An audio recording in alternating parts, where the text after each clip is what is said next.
We've handed over our food security to someone else, and they're here to help you take it back. It's the Farm to Table Direct Show with Ryan and Keith. Hello, ladies and gentlemen, and welcome to the Farm to Table Direct Show. On the left of me over here is my brother Ryan. Hey, everybody. And I'm Keith. And we've got a special guest in the house today joining us in our conversation. This is my son, Josh. And Josh, tell us just a little bit about yourself. Well, I'm Josh Gravely. I guess I'll start with my education history. I do have a bachelor's in history and education both. I taught U.S. history at the high school level for a couple semesters and taught economics and geography in middle school for another couple semesters. Currently trying to focus on my real estate business as you are in, trying to build that, and still doing the HTS thing, right? Which is, for everyone out there to not get in too much detail, it's similar to home health nurse to make it easy. You know, it's kind of like I believe that's habilitation training specialty. Yes, specialist. Let's not get too technical. Yeah, I know, but you gotta really hype it up, whatever. But anyway, we kind of brought Josh in because we, me and my brother, we've been talking for years on the phone, and Right. and over the last couple of years, Josh, it's not uncommon that the three of us together, and we're talking a lot. And, whenever I politically woke up, man, I was in my 30s. But, man, Josh, he's been politically awake since his early 20s or late teens. Can you fill us in on that? I mean, a little bit. When I was probably about 14 or so, I grew up. I was a little Rush baby, so that's true. I'd go in the living room, and of course you'd have Fox News or some other station on, watching it, and I'd pick up little things and didn't get for the time that was real involved for that age, but so I kind of mingled in it a little, but really picked it up again, probably 23, 22, something like that. That's when started getting out there in the world and wanting something to listen to on the radio. So I turned on politics in the background, and over time it just kind of start sticking. You bet. Right. And as you can imagine, to my great joy, my son's kind of getting into the realm of where my head was at, and actually, in the historical part of things, I'm so happy that he, chose the course of history, because, that's where you have to understand history in context, so that you know where we're at today. Right. Well, I mean, if we don't, as they say, if you don't learn from history, you're doomed to repeat it. Right. And I'm afraid we're there right now. Well, right. And as we'll get into a little bit later, some of that, how that plays in. But if we don't study history, if we don't look at it and learn lessons from it, then what was the point of the history? I mean, what's the point of it being there? And we don't get to rewrite it. We don't get to bend it to our liking, or just because we don't like it. And in fact, the less we like it, the more likely we are to not repeat it and learn from it. Yeah, so. I agree. History, they say history repeats itself, but I would say history rhymes, because it's never exact, but it definitely rhymes. And knowing what happened in the past helps us to know the outcome of the future. So it's super important. And like you said, the pains of the past, can be beneficial to us in today and going ahead. Right. But so many of us, when I say us, I'm talking about in the world, they've just kind of got their head in the sand, I'm afraid. Although I believe that, people are beginning to wake up to what's going on in the world, and I think that maybe they're seeking out history a little bit more than what they used to. I mean, it seems to me that a lot more people are talking about what's going on in the world today than there would, say, before the pandemic, for example. For certain. And I know some of the conversations I've had with other folks, just random people that I honestly did not expect to have an opinion or to be up to speed on whatever's going on. Actually, it surprised me with some of their comments and some of their direction. And it was literally afterwards, I didn't see that coming from this guy, but yet, there they are. And it's unexpected sources, but they're tuned in, plugged into what's going on, and they have a legitimate opinion, and it's fact. It's not just repeating a soundbite they heard on a news broadcast or something. So it's enlightening. I say enlightening. That's not the right word. It's inspiring, I guess, or gives me hope that when you hear that coming from people that hey, okay, there are people paying attention to what's going on out there. Well, I'm still worried. Well, I'll always worry, but I'm just saying the more I interact with people and those conversations come up. Whether it's the gas prices at the pump or whether it's the cost of groceries, the lack of groceries, the supply chain, all the different things we've talked about on the show, to hear comments from people randomly that says, hey, okay, people are paying attention. I mean, so whether they're feeling it in their wallet and that's forcing them to pay attention, or they're seeing things that are different than they've ever seen before in their life, and they want to understand what's going on. Yeah. The important thing is they're waking up. One of the problems is where are they getting their information, or because history's pretty muddy. The waters of history has been seriously muddied. So it is important to find accurate history to benefit us now. So.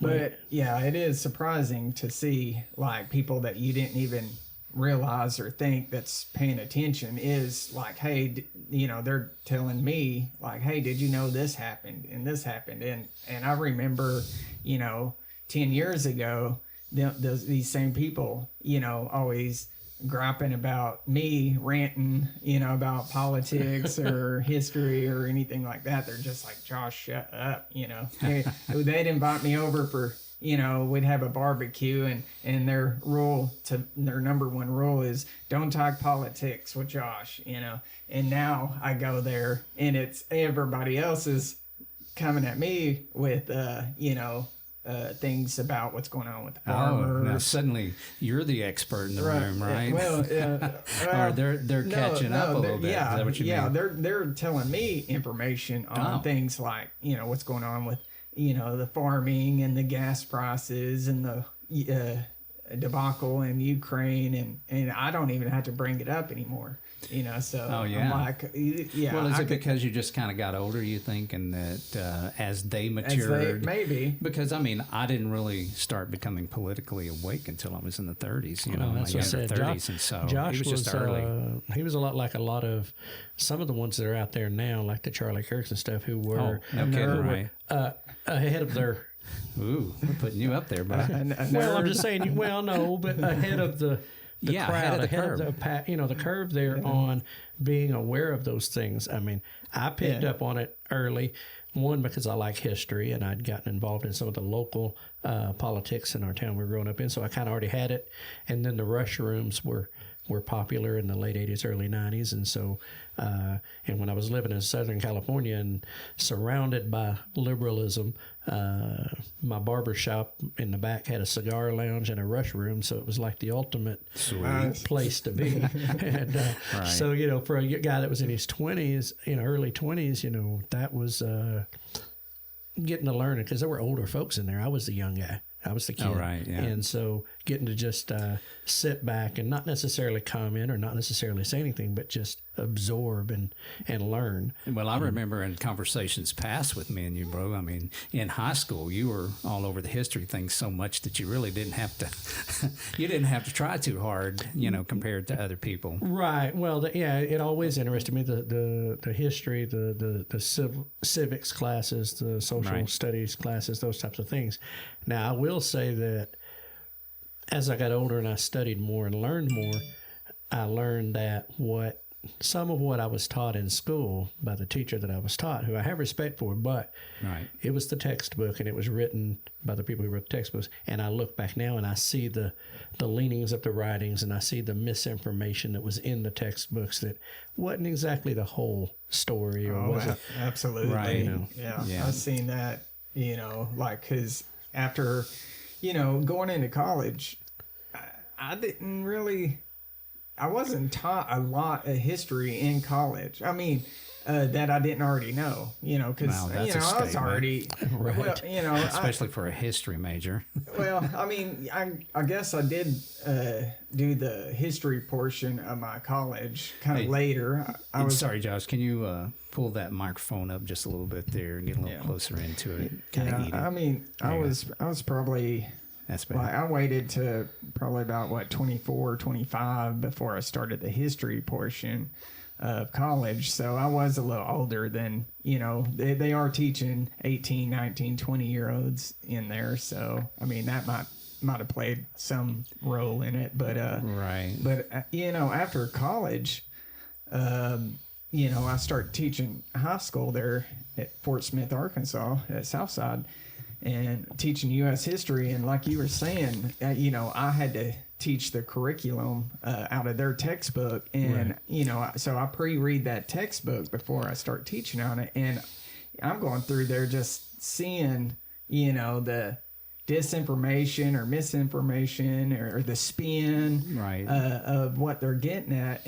And I'm just like, oh my goodness. Was it the rewriting of history? Is that what you think? Yeah, well, certain spins, kind of, for example, during the founding era, on where the book started, it argued the point that the founding fathers, just loved the idea of centralized government, and because their proof is, the Articles of Confederation wasn't strong enough. So they realized that they needed a strong central government, and, using that as their basis, the failure of the Articles of Confederation, which was a weaker, centralized form of government. But to take that and claim that the founding fathers were in love with centralized government was way, taken out of context. You're stretching it there, buddy. Exactly. You're reaching for the fences. I know. Where I seen the difference, and I didn't know it in high school as a young guy, but later as I began to actually read and study a little bit more, was the textbook version of FDR and the Depression, and his roles and all that stuff, and how he was the hero of the people, and all these great things to bring the country through the Depression. And when in reality his policies actually prolonged the Depression and actually gave us more of a welfare state and began the real beginnings of social reform, if you will, or social welfare and that type of thing started under him. And had the cycle been left to its own devices, would have ended much sooner than what it did. Oh yeah. The bubble would have popped, then we would have went through the normal cycles, and healed pretty fast. I mean, for the regulations of FDR, we're still living with that. Yeah, that's what's going to destroy this country today. It's some other things, and I would just say that we're just about to get into the main topic of what we came together to discuss, and there were several things that has happened in history, like delinking the dollar to gold. That was a big deal. Right, and that happened under FDR as well one time under him. Yeah. In 33, I think we'll say. And something happened under Richard Nixon 71, also. Same thing. Yeah. And so, and then we, started printing a whole lot more money. And I mean, at this point, we are still we're hanging on by a thread as the reserve currency of the world. Right. Mm-hmm. And so, I don't think we've ever just really settled on a title for this particular show, but no, I don't think so. I mean, we kind of talked about, what you'd shared in the notes. We'll probably, when we get done with it, probably come down. But I mean, it's like, whether we use some of Dalio's title Right. work or some of Jordan Peterson's or whatever. But I mean, Right. So, just to kind of hit that topic, when Ryan's talking about Dalio, he's talking about Ray Dalio and the book that he wrote, which was The Changing World Order. right. And we're going to talk here a little bit about the changing world order. I mean, it kind of opened my eyes up just a little bit to that this has happened so many times in the past that this is you've got the incline, and then you've got the when they're on top, and then you've got the decline. But whenever there's a decline, that there's another nation that's kind of coming up, and as soon as their lines cross, whenever this one's going down and this one's going up, that generally there's a war, but there's a changing of power that happens at that particular time. The rise and fall of empires. Right. Yeah, Right. Because there's always one rising up as one's declining, and eventually it comes to a head, and that's where a lot of catastrophes happen. Right. It certainly made me question. Well, I mean, it's what we're seeing with America. I mean, is this just the natural course of history that we can only expect that America is going to decline? And is there anything we can do about that? Or I shouldn't say but I would say that, what we've seen happen is that the things that causes a decline is exactly what it seems like our government is doing exactly the opposite. They're exacerbating the problem. Yeah. Well, right. I mean, taking steps that are, as we've stated in the past, seem counterproductive to what should be our common goal, what should be ways to correct the course and fix things. They seem to be intentionally going the opposite direction. But when we look at the principles that he talks about, and we look at the rise and fall and these historical patterns, you actually see them doing what they've always done. However, it does seem that in this case, they've thrown caution to the wind, so to speak, or they've pulled off the reserve chute and said, full speed ahead, let's go. Right. And it's, I do believe it's more amplified than maybe it has been in times past, because I don't think, as we're talking about under FDR and under Nixon, the different times when we disconnected from the gold and made those decisions, it was with that intent, whereas now it seems more intentional. Because now it's not even about being connected to gold. It's just printing money faster than the machines can spit it out. Right. Right. Yeah, it's like if we know, this information, the World Economic Forum, knows the history and the cycle like this. So, and they're still doing, like you said, everything that causes this, but at a faster rate, you know. So it's like you got to ask yourself why. Like, they know that this is going to cause this. Why are they doing it, and why are they pushing this so hard? And I got a few theories to that, which we'll get into. Well, and that was really why I wanted to have this conversation with the three of us, because we had it before, and when common sense folks just sits around and they see what's going on in the world and they scratch their head and they say, well, why would they do that? Why would they make the moves that they make? For example, and this is not exactly related, but sort of, we're very used to being lied to on the campaign trail, right? Right. Yeah. Oh, yeah. And so once they promise you that they're going to go up there and they're going to change Washington, D.C., but as soon as they get up there, what do? It just seems like they just march in lockstep with whatever D.C. wants them to do. And you always wonder, well, why is that? I mean, did you just lie to me intentionally to get up there for your own gain? Or is there something going on in D.C. that changes people? Right. Right. Do they see the writing on the wall that it's inevitable? Right. So, just what was it? Obama said, just kind of manage the decline, so to speak. Mm-hmm. Right. I mean, it was controlled decline or some controlled descent or something like that.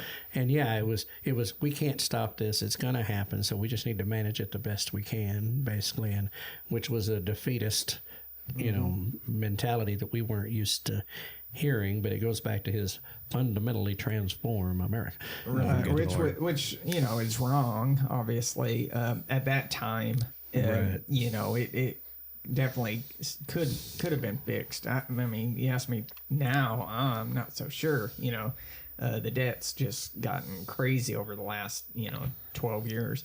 So, but before that, we would have, the 2008 crisis, right. that bubble, let that bubble fully burst and heal, and I think America would have been just fine. If we went back to basic economics, supply side economics, produce something of value, get back to the fundamentals of economics. America would not have started on this path of decline.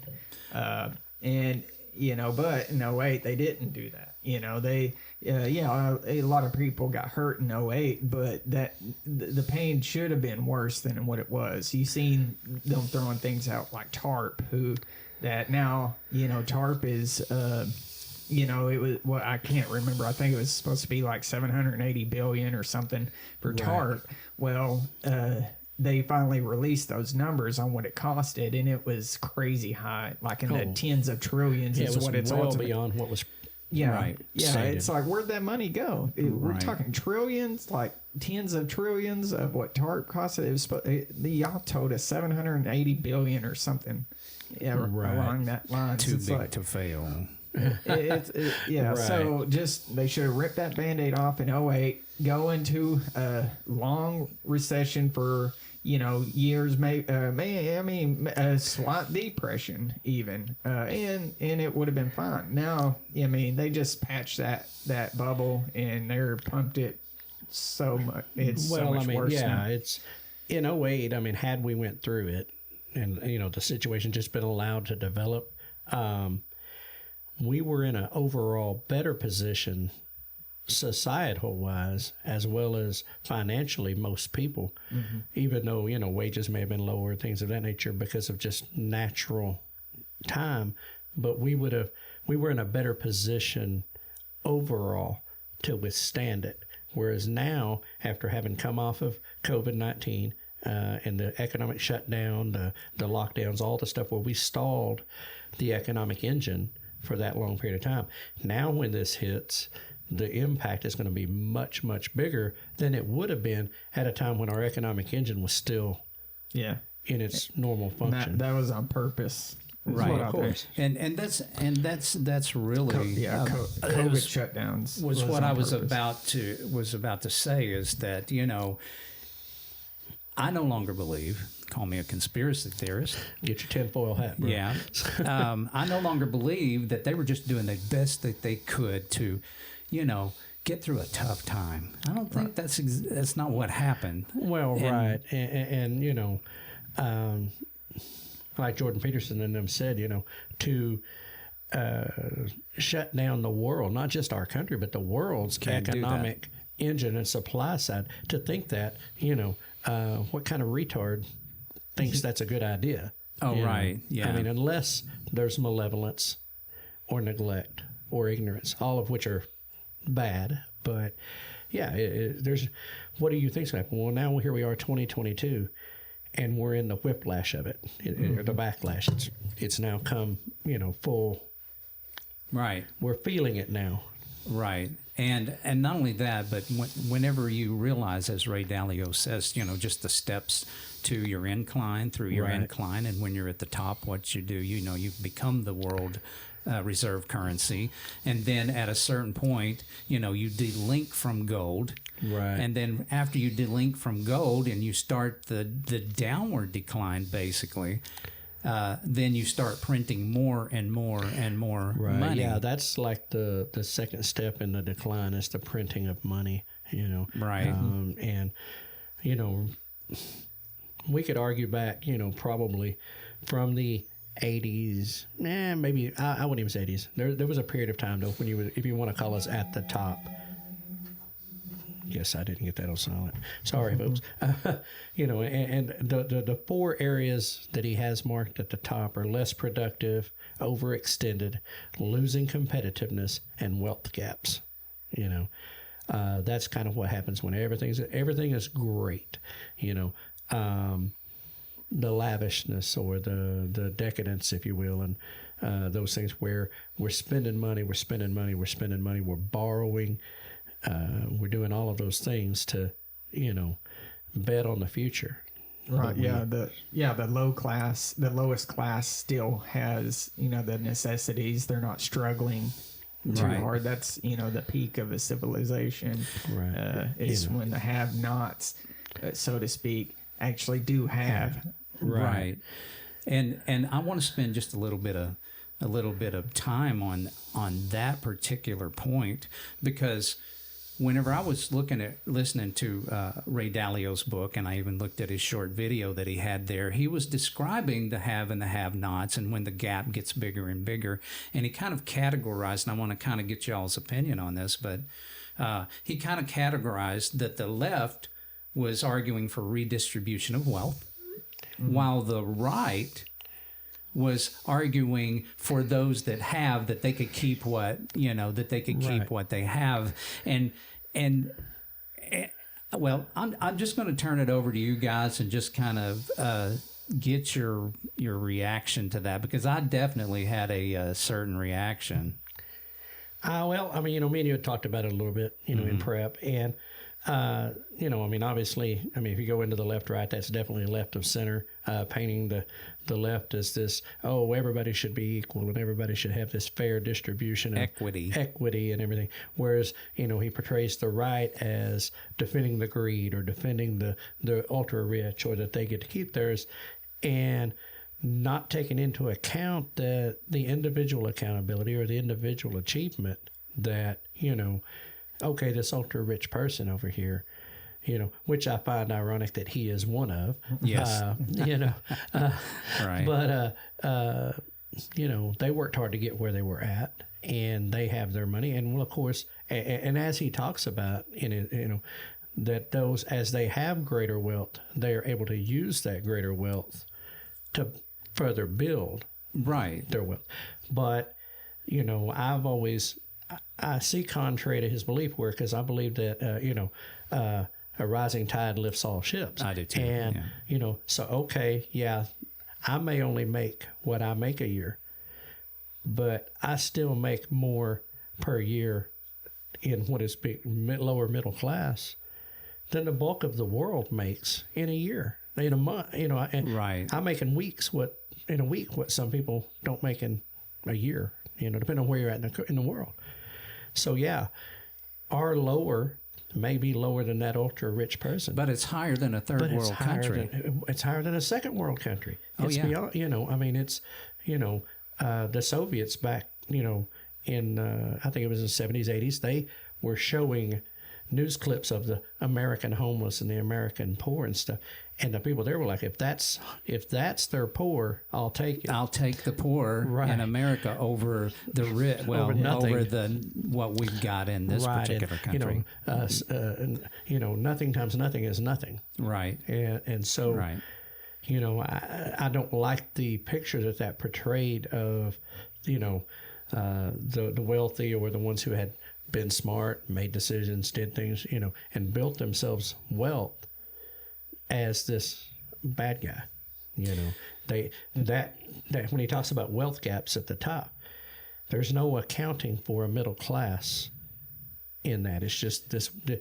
His thing that he showed on the video showed 10% wealthy, 90% everybody else. Right. Yeah. Right. Where's that middle class at? Instead of 10 and 10 on the ends of the ultra or the lower income, the below poverty or on poverty line, the 10% of the ultra wealthy, and then the 80% that's in the middle, which is everybody else. That's huge. That's huge. And let me tell you, I would take middle class anytime over in some of the situations that I've seen. And the loss of every, I guess you might say, empire is the loss of the middle class. Yeah, exactly. Yeah, the middle class is always the backbone of a great empire. I mean, it wasn't long ago that was it 90% of Americans had their occupation through a small business owner. That small business owner is, what we could consider a middle class individual. Right.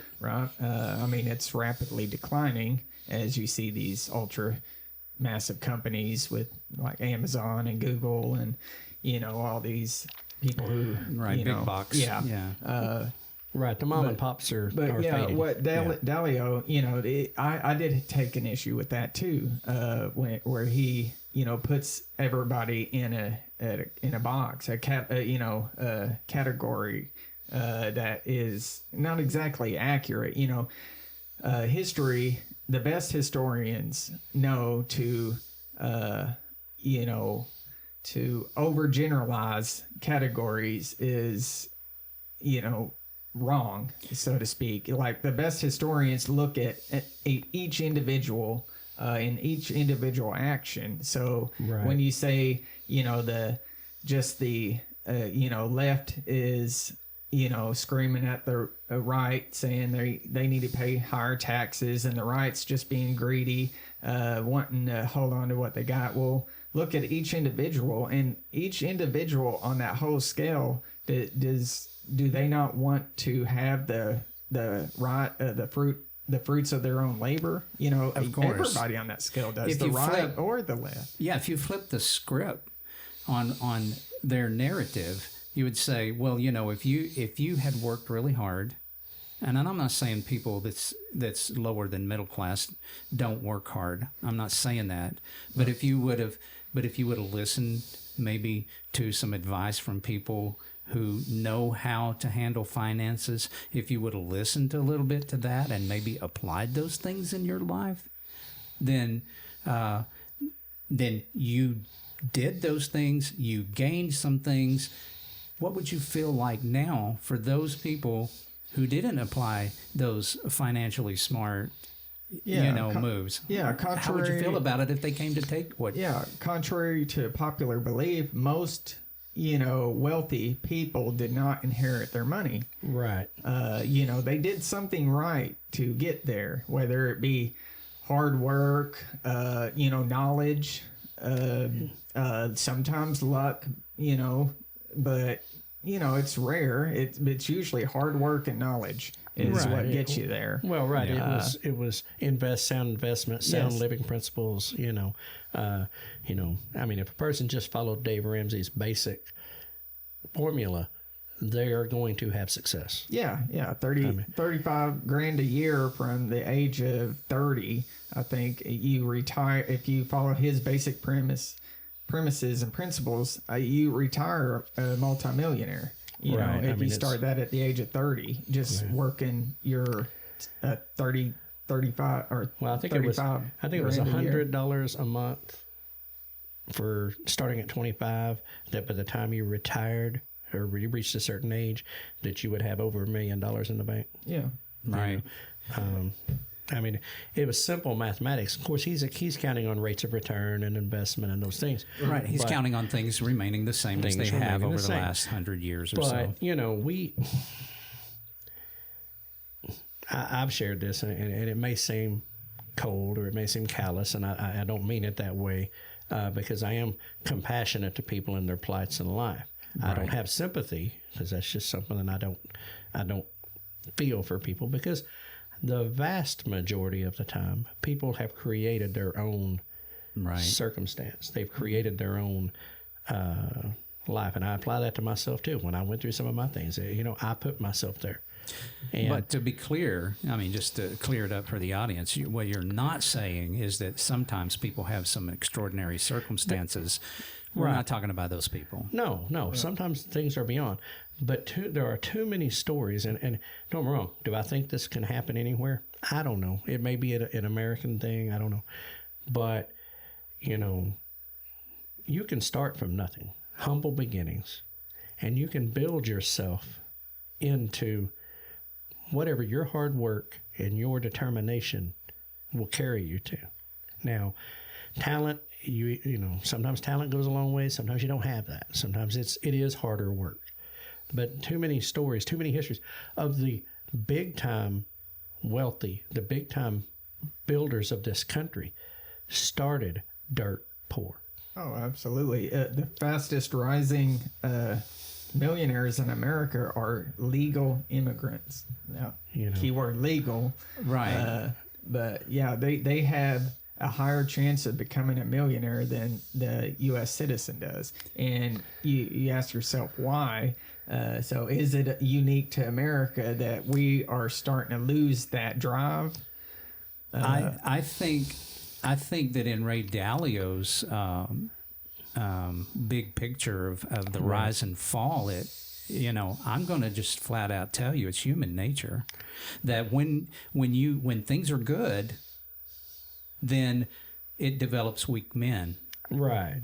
And when things are hard, it develops strong men, Yeah. And they came from a country that was, maybe they knew the desperation of their country. And when they came over here, it was like, oh my God, I can't believe these Americans are sitting around, fat and lazy while, all of this money's growing on a tree, and all you got to do is go out there and cut that son of a gun down and pull it off, Right. And I read something the other day. It was on my Facebook, and it was written in 1890s, and it was the hobo convention that had happened. There was a hobo convention, but it was their rules of conduct. They were like they had their own ethics. And now a hobo was not just a homeless. Some people were choosing to be that way, or some were just by circumstances. I've heard that before. They moved around. They worked. They did actually work. They didn't just stand on, whatever.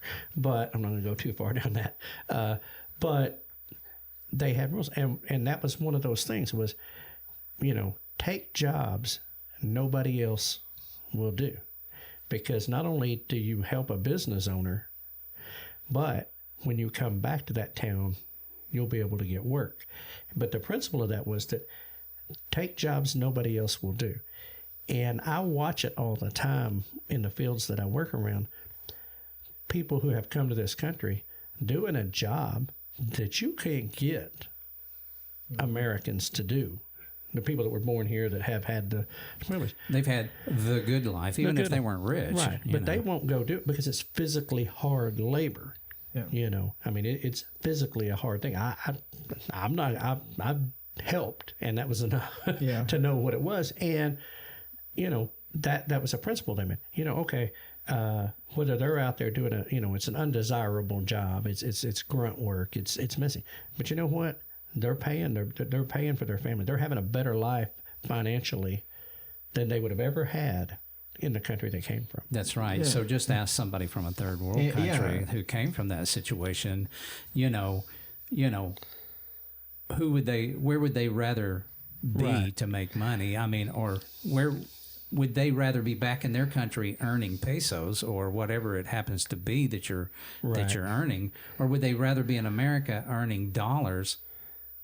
Well, it's just real simple. People are dying. People risk their lives to get here. That's but true. I don't see anybody risking their life to leave. Yeah, right. So yet. Do what no one else is willing to do, and learn how to do it better than anyone else can do. Right. Something that you had Keith had shared a couple months ago. About trimming the fat. Be the best employee that you can be, or whatever it is you're doing. If you clean gutters, be the best gutter cleaner there is. Whatever it is, do your best at that. We're in a time right now, and you had mentioned that video, and I don't want to get bogged down too far into that, but right now where we are at in America, according to my opinion and just reading the tea leaves, I believe that as this fall comes on and this wave of starvation has happened, we're going to have a lot of migration, and that migration is going to be heading to first world countries in droves. And once they do, not only are you going to be competing for the same jobs, but as expenses go up and rise of this attack on fossil fuels, which is basically the root of most of the evil that we see coming down the pike. And as that starts to happen, I believe that even the average person like you and me, that we're going to have a little tougher time buying those things because the prices are going to be so high. Now you add in a larger demand for that product. What's it going to do to the prices? Well, people can't afford to live like that. So what are the corporations going to do? They say, man, nobody's buying our product because they can't afford it.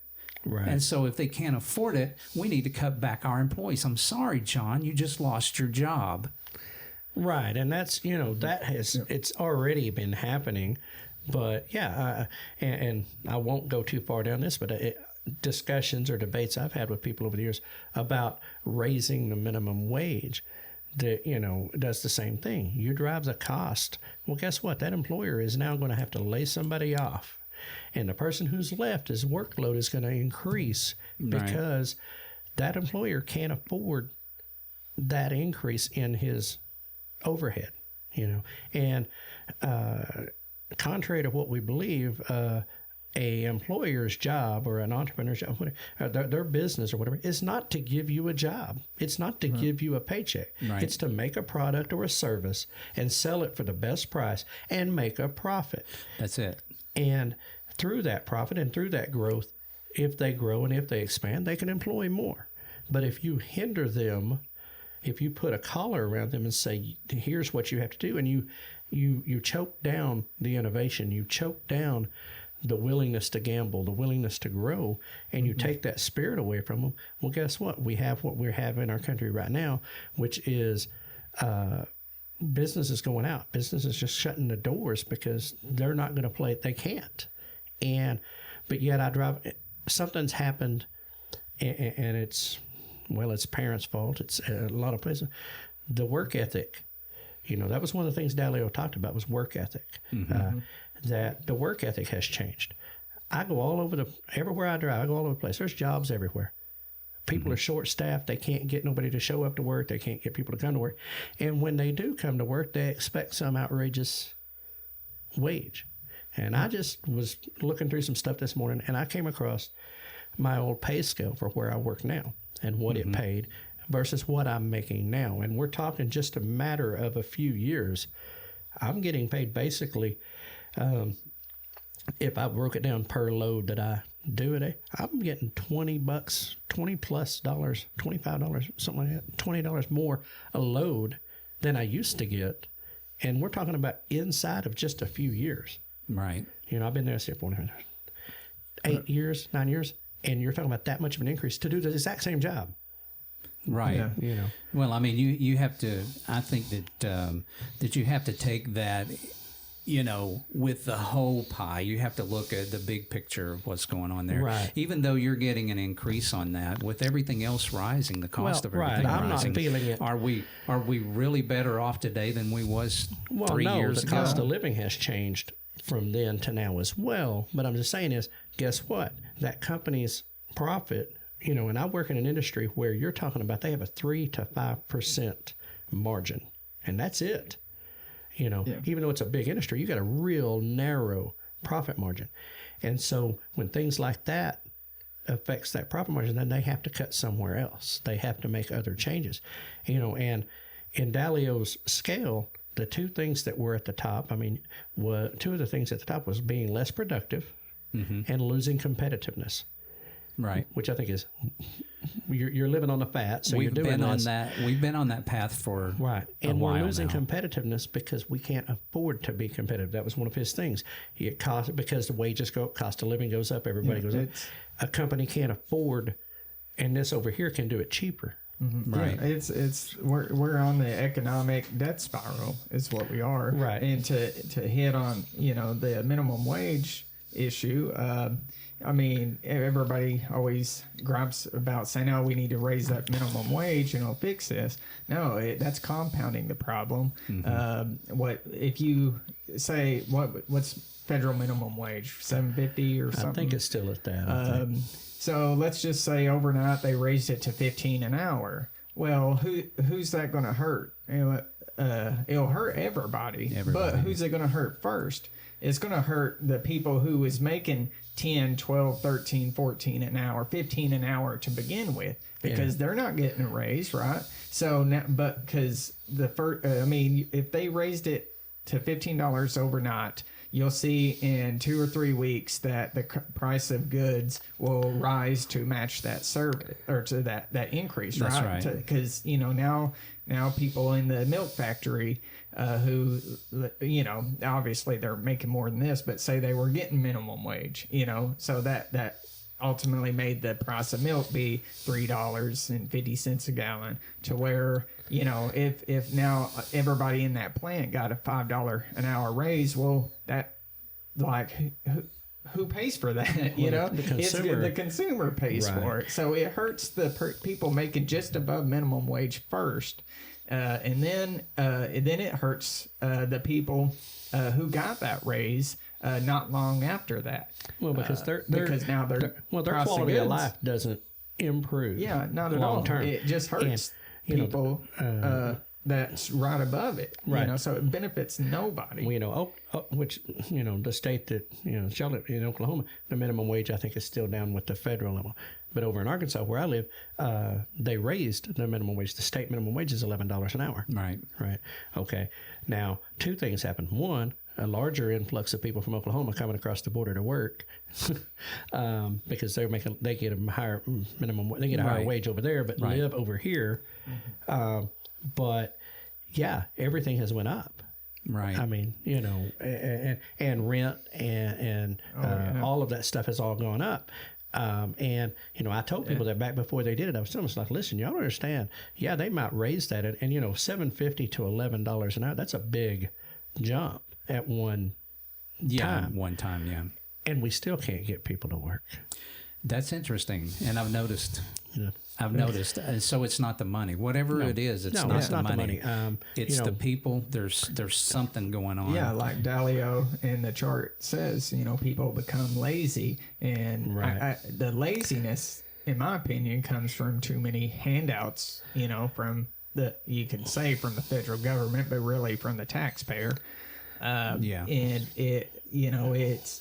What was it? 2 years ago in California, just not working at all, you could bring in $55,000 a year. That's counting the housing you're given, the food you're given, your phones, free phone service, and all these benefits added up to be about $55,000 a year. Well, that's about the median household income of America, so what's the incentive to work? That causes laziness. Right. And it's, of course, we could argue that they're giving up their freedom to get that in a sense, but that's another argument. But no, it is that we become comfortable. We become lazy, I guess is a way to say that. But, when they're having to pay, like I said, guys make more money than they've ever made, but they want to do less. Right. Than they did before when they were making less money. Now I'm working, 10 to 15 hours, sometimes 20 hours less than what I used to work to make the same amount of money. Yeah. And which is great for me, but everybody, you do want to get to where you do less and make more, right. But you need to, you still have to produce the same amount of value, right, to the company. And, like when an entry level, no skill position is paying $14 and $15 an hour,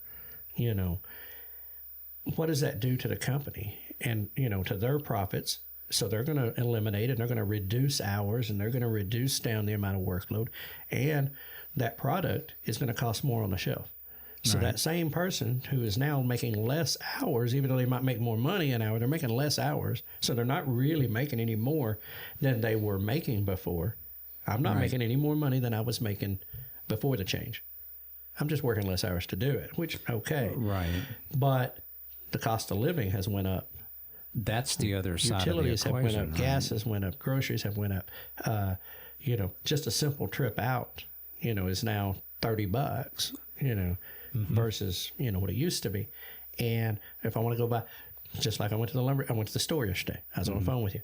I picked up a handful of things. I mean, just a handful of things. Oh, I know. A couple of pieces of wood. A couple of pieces of wood, some bolts, and a pair of gloves. Just a couple of little things. It was $105. I know. Yeah. I don't know how many tens of thousands of dollars I spent at Home Depot the past 3 years. Was that a shameless plug for Home Depot? Unfortunately, I could probably look at my statements and Home see. Depot. I like your 10% off Pro Extra account that I got for you. Right. But yeah, well, I mean, we within the things that we do outside of this, I mean, we all have, big expenses that have been affected by these increases in what we can and can't do now. The dollar has devalued not only because they're printing so much of it and it's disconnected from gold and it's printed so much of it, but also because of the inflation and because of the cost increases with internally, the dollar doesn't go as far as it used to go. Yeah. So you're getting almost a double devaluation there.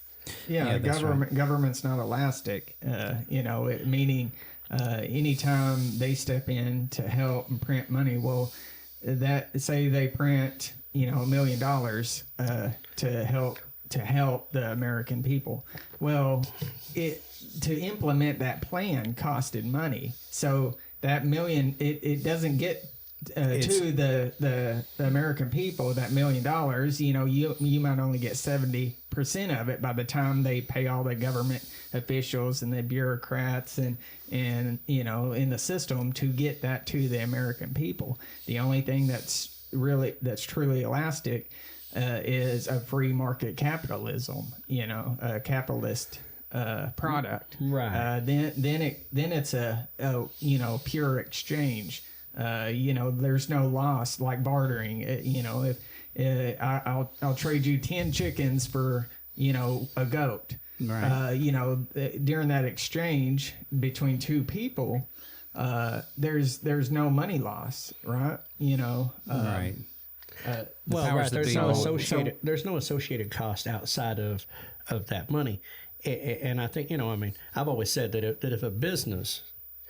if a person ran their business, or a corporation, a board and CEO ran their business the way our government runs its business, they'd be bankrupt and in prison.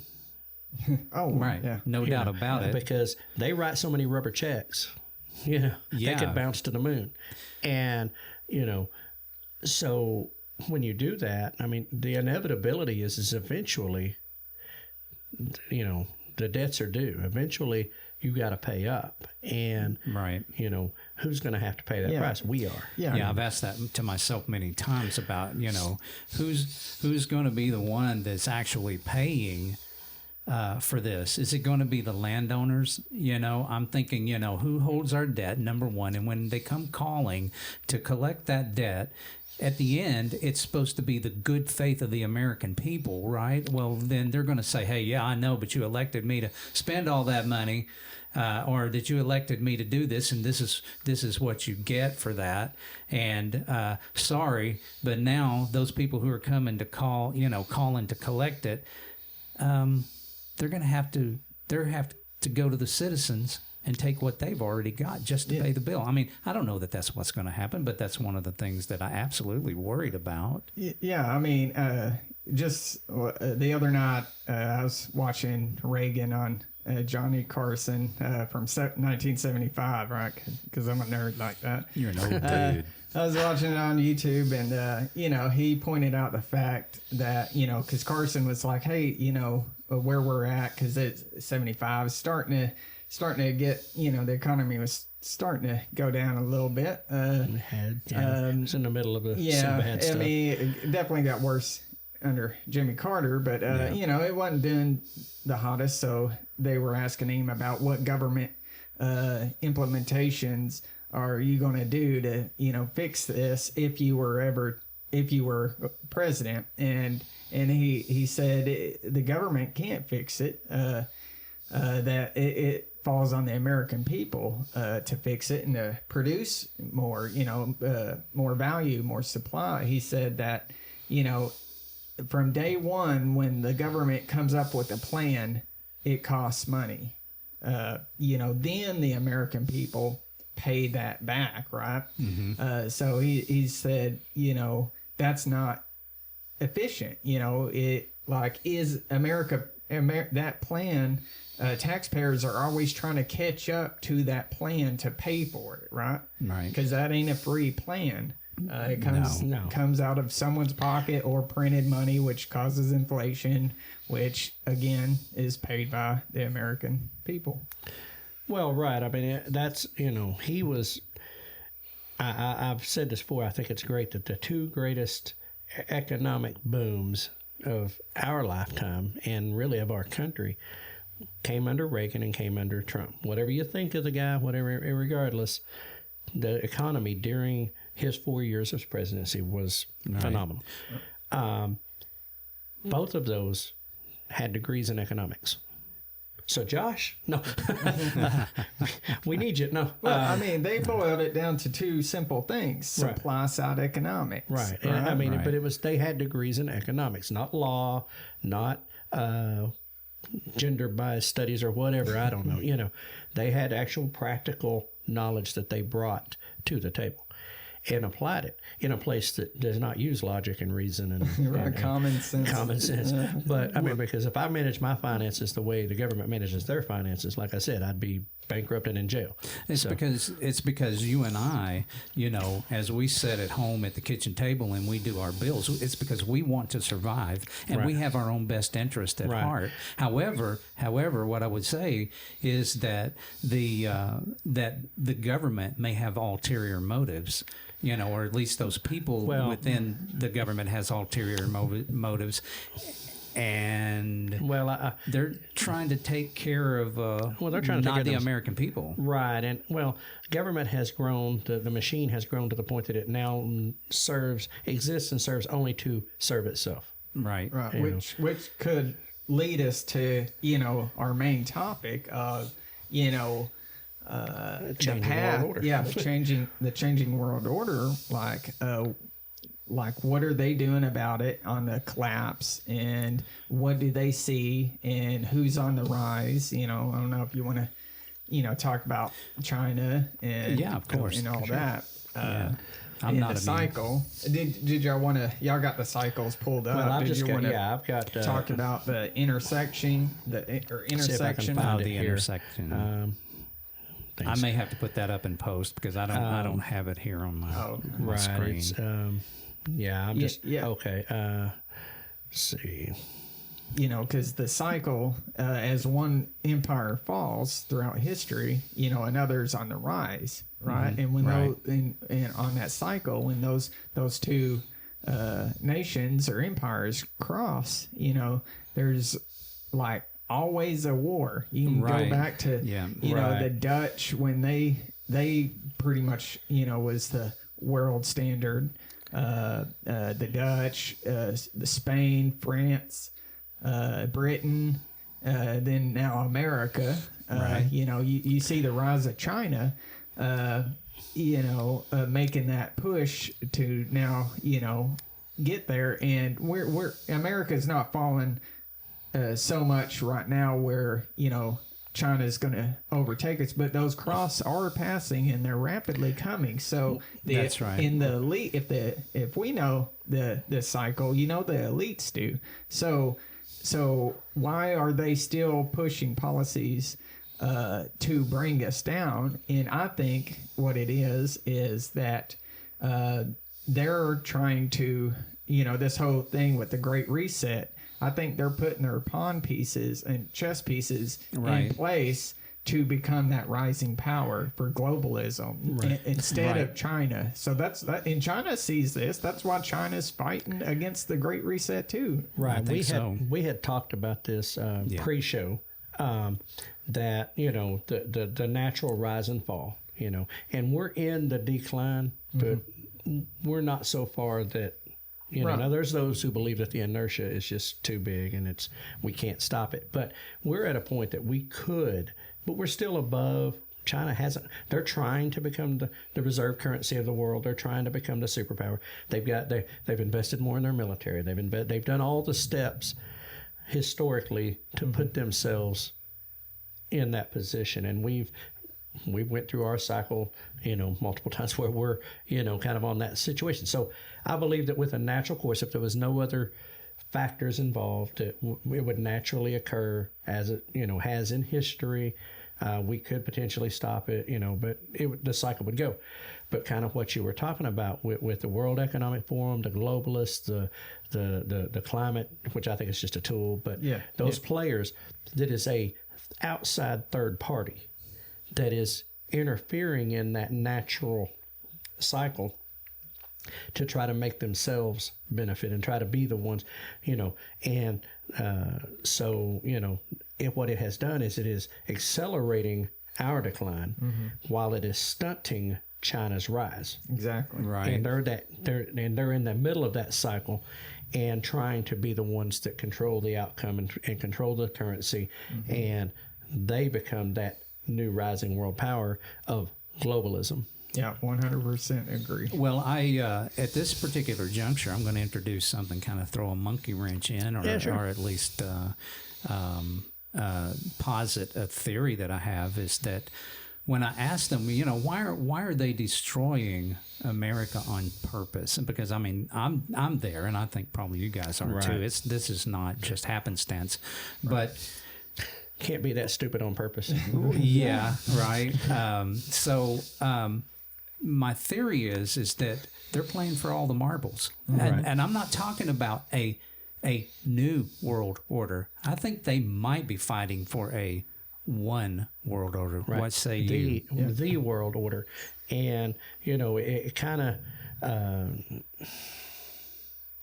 There's just no way to avoid that mindset or that mind thought when you look at not only. You look at the global. You look at the WEF and World Economic Forum. You look at their pushes and the things they're doing. You look at the Soroses and the people that are in those players, the Bill Gates, all those ones who are in that ilk, if you will, that are towards that direction. Yeah. And you look at our so-called elected officials and bureaucrats and the decisions they make that seem counterproductive to U.S. goals, that seem counterproductive to U.S. growth. Things that they should be doing to represent the people of the U.S., that instead they're representing the private interest, they're representing corporate interest, those type of things, is leading to that. Now, I'm going to throw this in here, okay, and it's a funny, but it's going to the mindset of them versus us, okay. See if I can get my mouse to move. Move it, mouse. And stand up to us, then they all might stand up. Those puny little ants outnumber us 100 to 1. And if they ever figure that out, there goes our way of life. It's not about food. It's about keeping those ants in line. That's why we're going back. Well said. Yeah. I don't know who said it, but that's well said. The movie Ants. The movie Ants, and there was a character Hopper who was like the slave boss, if you will, whatever. But it was just that I got the written version of that on Facebook the other day, and I saved it. So that's why I was looking over here earlier. I wanted to find the video clip of it, because it's just so much better than me trying to say it. Right. But that's what it is. We do outnumber them, and we do have more. And if we tried to, if we all, and I don't mean this in a violent way. I don't mean this in a way that is, that. But we do outnumber them a lot. Yeah. Yeah. And so, do we go along with their plan? No. Or do we become the divine sovereign individual and stand up and take our measures, to protect that? But yes, bro, I absolutely, I think that they're pushing for that one central government, that one central currency, that you either come to the dinner table and you play ball, so to speak, you get on board, or you're left out in the cold and you just got to figure it out. You're going to get left by the wayside. Yeah, the other day, I don't know which conversation, and it might have been both of us, but I know it was with Josh at least, to where we were talking about, at the very least, it's going to come down to East and West powers, as opposed to like a one world order, or China becomes the top dog or whatever. Yeah. The Bible's pretty clear on that. I don't think these people, whether they know it or not, they very well might know it. Satan knows the Bible better than we do, right? Maybe. I'll assume they don't know. But I think so. Either way, I think they might be happy with not being able to control China and Russia if they control every other country in the world besides them, and throw in North Korea and Iran. I think they'll probably be pretty content with that, at least until the Battle of Armageddon, anyway. Right. Well, I think they're,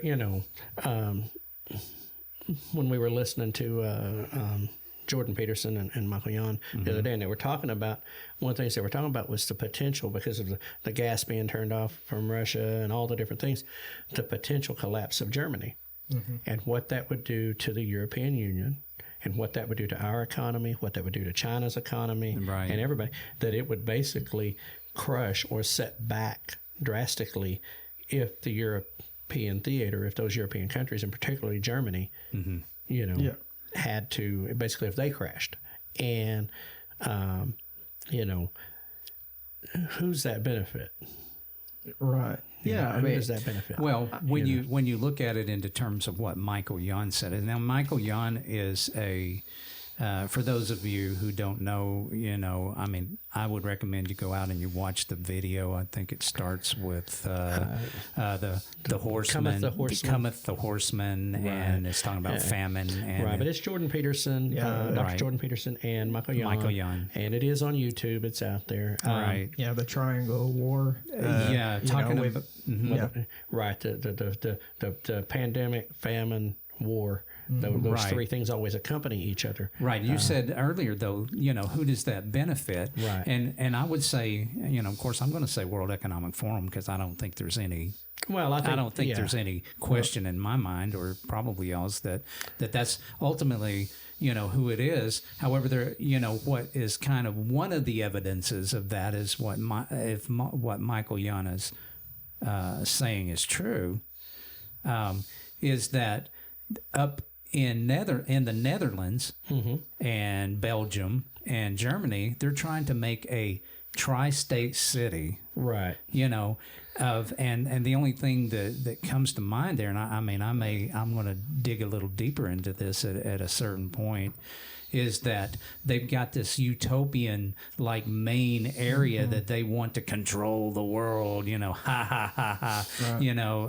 control the world's food supply. And of course, food supply is in that, and we should probably talk a little bit about what's going on around the world, and oh, by the way, do not forget what caused this. Don't let anyone lie to you. This was climate change initiatives and the attack on fossil fuels. And the attack on farmers. And through the climate policies and through the fossil fuel policies, that was the thing that he was pointing out, and it was kind of this interesting. I say interesting; it's downright scary if you really want to get down to the truth of the matter. Is diabolical at the same time, and how long is coincidence until it's not coincidence? Right.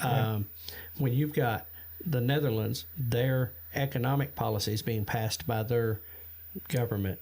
Their policies on these farmers and their fossil fuels that are going to put farmers out of business. Okay, and I didn't know this until listening to the video, that they're the number 2 exporter of food in the world. It's amazing that little country is. Right. And then fast forward. And then at the same time, Russia and Ukraine are in a war.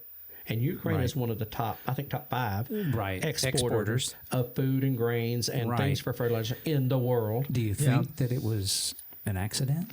No, because I think they want to control the food supply. The Netherlands, are the second largest food supplier or exporter of the world. Obviously, America still feeds most of the world. But we grow. I say that.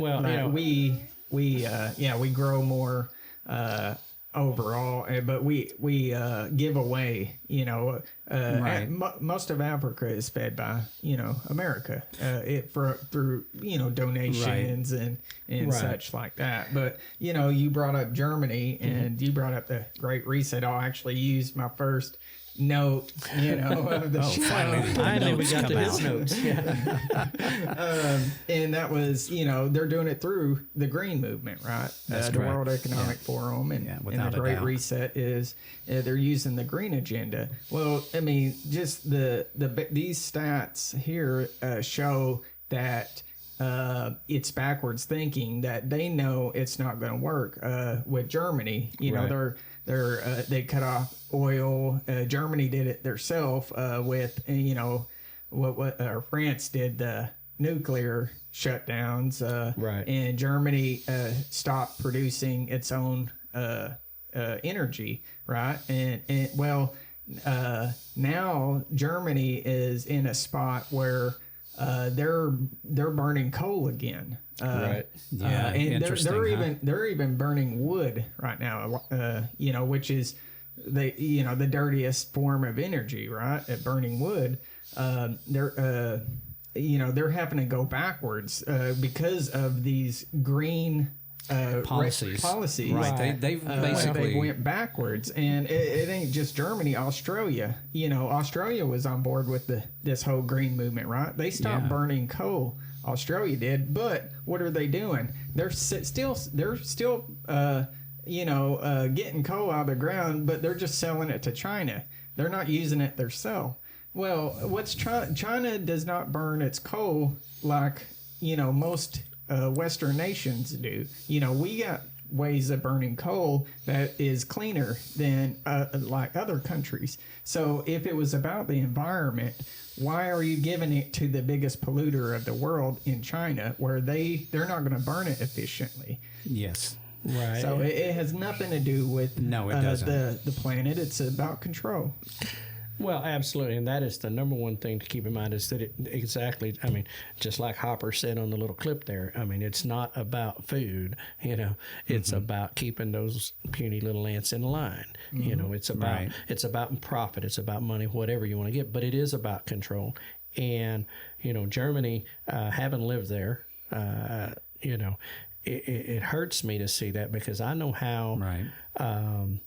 amazing that country is Yeah. in some of They're- its innovations and some of the ways that They're smart. They're very smart. their public transportation system is unrivaled. I don't care what anybody says about Japan's super bullet train. The German train system and the German public transit system is insane, off the charts. And that's a country that, despite some of its bad history, from a war perspective and some of the things that went on, has always been an innovative country, has always been a country of creators and forward thinking, and it's been taken over by these ideologues. It's been taken over by these people who don't see it that way. And I will submit, I might be wrong, but I will submit that a large part of that began with the reunification of Germany. Because when East and West was split up in Germany, when the Soviet Union was still there, one half of that country had spent most of that generation's entire life under communist rule, under socialism rule, and then they reunited. Well, then now you have this other half of this country who has grown up under that socialist, under that way of doing things. Iron fist, yeah. Right, and I remember being there when, on the post end of a lot of that stuff, and, here is a country, the one half that has had, they've been innovative, they've worked, they've had industry, they've done all the things that a free market capitalism, parliamentarian, I think at the time, or some type of representative government. And then the other half of the country, or the other part of the country comes in, most of them have never had that. And it was the burden on the other half, the working half, instantly doubled, because now you're these people don't have work ethic. They don't have incentive. They've never learned it. They switched to the euro when I was there. I went from the Deutschmark to the euro. And I've shared, I don't know if I've shared it on the show or not. I don't share it with you. It was one of the biggest scams ever invented. I mean, literally, because it was the Deutschmark. Okay, go to the store and something was, 5 Deutschmark. Mm-hmm. I come back to you go back right after the switch when they switched the labels, and it's €5, which was double what a Deutschmark was. So the number never changed, just the symbol beside it. So it was instantaneously. Oh my gosh! I mean, it was insane. Yeah, I seem to remember something about that. And I mean, our exchange rate with the dollar took a hit at that time. I mean, it was just like, whoa, what just happened? And it was that simple thing, and it was the big, but it helped Germany for a long time. Without Germany, the European Union is done. Mm-hmm. But that Tri-City that you're talking about, I know one of the comments he had made about that was that they're going to build this city and they're going to bring the best and the brightest. Oh, right. Well, it's supposed to be in a utopian right. type They're going to bring all these certain, so basically they're going to control who gets to come into this city. They're going to control all this stuff. It's like the New Jerusalem. Now, don't get me wrong. Part of me, other than it costs the farmers in the Netherlands land and it costs, some of the things, there's a little part of me that says, hey, knock yourself out, because that means they're all in one place. We know where they're at. Yeah. But it kind of brings to mind maybe the Wizard of Oz or something like that. All the lever pullers, all in one place. What's going on there? With the Netherlands, I mean, and crushing these farmers. What is considered the most efficient farmers in the world, right? And as Jan said, when he heard that those people were upset, these people who just, right, something was going on, and it goes back. I don't care where you go in the world. If you stymie inventiveness and innovativeness, and you stymie these things, bad things are going to happen. Well, if two of the world's top exporters of food are either being crushed by regulation or they're in the middle of a war, right, where exports have stopped, the result is famine. Yeah. Right. And the regulations, I mean, as I understood it, that the reason that the farmers are all up in arms in the Netherlands is because of a court. Right, it was a court decision. A decision due to climate change. Right. Oh, you are the biggest emitters of, right. Carbon. Yeah. Right. And so they do that. And I'm thinking, how stupid do you have to be? And I mean, I think even Jordan Peterson said that right. It was, something along that lines, and I totally agree with you. I mean, but let's follow this line of reasoning out, and let me start back about 3 years ago, right? Almost 3 years ago, when the pandemic happened, right? What was our response to it? Shut down the world, right? Mm-hmm. And then when we came out of it, instead of saying, look, okay, now let's get this thing recovered, and focus on that, what did they do? They started entering into these climate initiatives and saying, this is our opportunity to push all of this stuff, which has further entered us into that decline. But where it's leading to is what I'm driving at, is that their response to it was malevolent. Oh, to the nth degree, malevolent. Yeah. And then on top of that, you start attacking the fossil fuels, which farmers need, the natural gas, in order to go through the processes for fertilizer. And now you're attacking the farmers themselves by saying, hey, you emit way too much carbon, And then what happens logically after that is third world countries who were barely hanging on, and we're not able to feed them any longer. So what's going to happen? Think about that for just a moment. Oh, right. It's cause and effect. It's a chain reaction that's going to occur.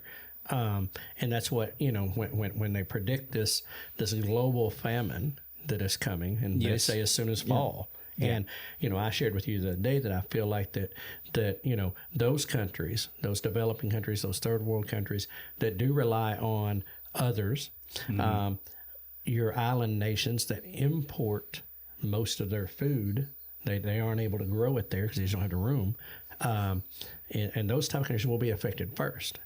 And then as that progresses, fast or slow, but as that progresses, it will begin to reach the developed countries. It will begin to come into, we've already seen supply chain issues causing empty shelves. But when there's just nothing to put on the shelf, what are you going to be? I mean, where are you going to be at? And that's what he's saying is coming, And like I said, I think it'll be a little later down the road before we feel it directly, but a little later. Yeah. You know. I mean, if you know Maslow's hierarchy of needs, right? Mm-hmm. You can kind of follow their playbook of what they're attacking. Right. You know, at the highest is teaching and learning, right? Right. Already done that. You know, right? Exactly. We see that with the education system being taken over, you know, decades ago, and then our them attacking our ability to create, right?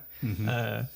Small business owners and innovators. Well, they've been regulated out. Well, now they're all the way at the bottom. What they're trying to regulate now and control is, you know, air, water, food, and shelter. Right. Right. So you see them using the green movement to attack every one of those basic needs of survival, right? Air and food, you know, we got to have clean air, right? We got to have clean water. Mm-hmm. So they control the air and the water, and food. That's what we see this attack on now. You know, there's grumbles and mumbles about, you know, them regulating housing, making housing more, which is shelter, making housing more efficient for the environment, and people don't need to own X amount of land or a house this size because it's bad for the environment. So I think that's probably going to be their next big push. Right, in first world countries. Right. Well, you've already seen the automotive industry and where they're attacking there. And, you know, there's having just bought a new heat and air unit or, you know, heat pump here recently.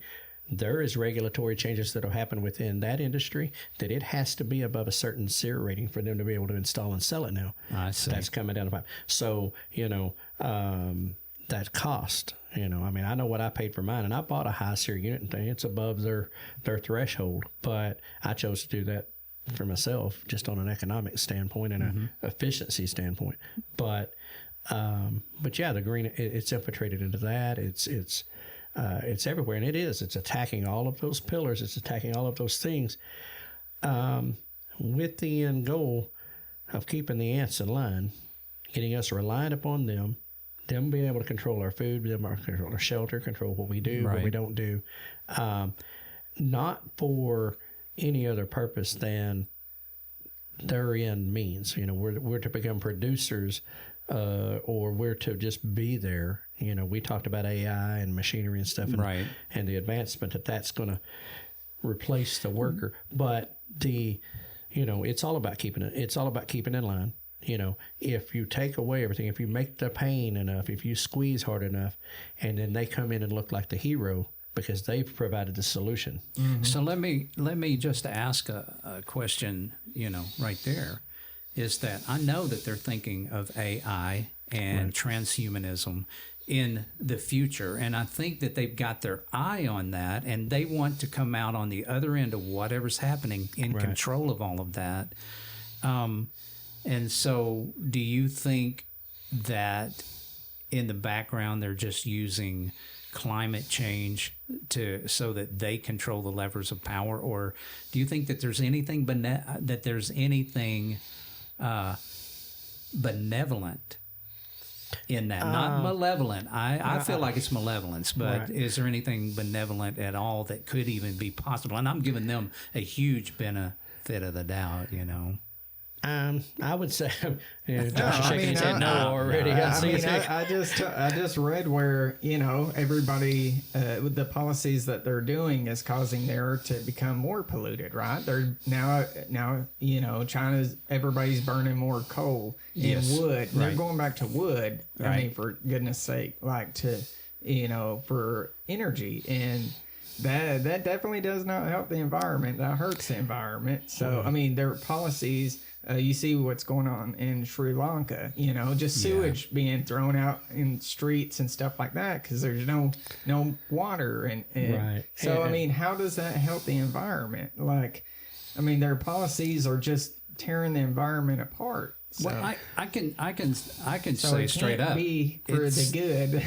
in a lot of people's mind, it is about the environment, and I'm not saying that, but I'm thinking of people well, there are the believers, as we've talked about before. Yes. There are the ones that are on. I mean, they're the believers. they drink the climate Kool-Aid. Yeah, you're right. common leftist. But they're being used. They're being used by the power brokers to accomplish a goal. That's right. And that's what I believe. The climate agreements, the climate change, the whole thing is exactly that. It's a tool that they're using. It's a lever they're pulling, to elicit certain responses, to cause regulatory guidances to be put into place by these countries who buy into this, who gets leadership that's weak and buys into this, that will destroy that country economically, and thus put them underneath the control and bring them closer to the one currency, the one government, the one thing. And Josh brought up the Bible earlier. It is all, and this is my opinion, it is all setting the stage, right, for events to unfold. It's all setting the stage for, and if you don't believe in this, tough. Right. It's setting the stage for an antichrist. It's setting the stage for, right. A rescue, a hero, a savior. Absolutely. Now, do I think it's going to be Klaus? No. But, but it's all setting a stage for their end goal. Now, those people that are there at the WEF and all this stuff, and all of their arrogance and all of their other things, they are smart enough to know that they cannot do anything about China from a physical, like a military standpoint or any type of standpoint like that. It has to be an economic war. Has to be a famine war, that hurts them because they have amassed a military. They have amassed all of this stuff because they've used capitalist principles to accumulate wealth and power and influence. And when they can't use that, they use their military might, to accomplish the same goal. So they know that the only way to affect them is that way. I've heard it said that that this is a PhD level war. PhD level war. Yes. War, yeah. Which is pretty interesting. I mean, one more stat before I move on from that was, the whole push for green energy and, more proof that it's not helping the environment. Right. When they mine, they need battery power, right, to make all this happen. Well, if you look at cobalt and lithium mining, how bad that is for the environment. That's worse on the environment. If we are to produce enough cobalt and lithium to get where they want us to be completely off of coal, that mining is dirtier and worse for the environment than coal ever would be. It's really bad. Plus, not to mention, it's slave labor getting out that lithium and cobalt. But to move to your point of, why, I guess, they're doing this. My mind just kind of shot off on me there. What was your last point there? Well, it was talking about being able to control China, and being able to, it was setting a stage for certain events. The perfect way of them being the savior in the end, right, is as they're breaking the world down, guess who's getting rich from this green movement? They are. They're the ones who own these cobalt and lithium mines. They're the ones who own the most farmland now, like Bill Gates, buying up all the farmland. And he's not even, he's buying it up. Oh, he's buying it out of service. But he's not even for meat, right? He's against meat. So he's squeezing, these people are squeezing people like us out of the market and making it hard on us, and forcing us into their policies, and they're lining their pockets. So of course they're the ones who's going to be left standing. I think what they're trying to do is, I mean, the other day, Keith, we were talking about trying to figure out what that term of government, or what it was that they're trying to create. We was just always right out there on the edge. We couldn't get it the other day. And what I think they're trying to do is put together a global oligarchy. Yes. Yeah, global oligarchy. 100%. Right. You know, where you've got the rich, powerful corporation or the rich, powerful people, whatever, they own these corporations and they manufacture, control, sell everything. You have to go to them to get it, you know, and that's, and honestly, it was a model that, you know, is not new, but I can think of a specific, I'm talking about California again, and I can't remember if it was Jerry Brown, but it was whoever was the governor at the time. Okay, the catalytic converter that's on every vehicle manufactured in the United States. Yeah, Right. yeah. Okay. Reagan talked about that on that little Right. Johnny Carson episode. I watched that. Right. Well, guess what? Okay, so he's got investment in a corporation that makes these catalytic converters. He's the governor of the state of California. Legislation gets introduced, gets signed in that makes it mandatory on all vehicles that enter, you know, that are registered that live in California. But yeah, he's invested in a company that Right. manufactures. Conflict of interest. Well, it's definitely a conflict of interest, but it's using legislation, it's using position, it's using people of power to regulate and legislate something that benefits and profits a private Yeah, so corporation. the show's going to move to Biden now, right? You know?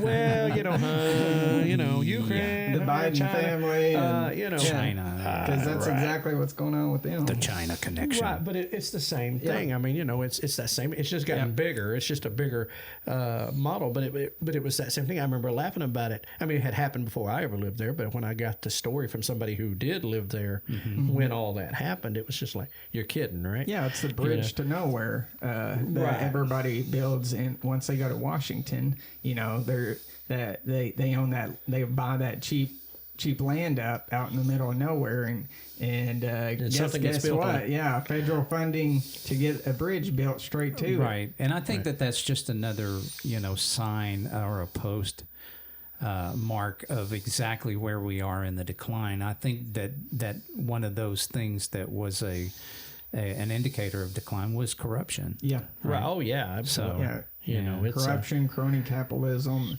Hated. Yep. Yeah. 100%. well, I mean, you know, like I said, and I've seen it all the way through. You know, from the time I grew up, the good old boy system or cronyism or whatever. And I mean, it's but when you start having weak leadership and like you said, it's compromise.